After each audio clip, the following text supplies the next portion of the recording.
naman po. From the bottom of our hearts po and on behalf po of all the beneficiaries, maraming salamat po.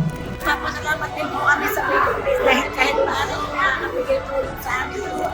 Maraming salamat po sa Philinvest. Biyayang pinagkalap sa amin dito sa Barangay Central. Salamat po sa Philinvest. Napakalaking tulong ng Philinvest. Maraming salamat, Philinvest. Maraming salamat, Philinvest, sa Philip Good.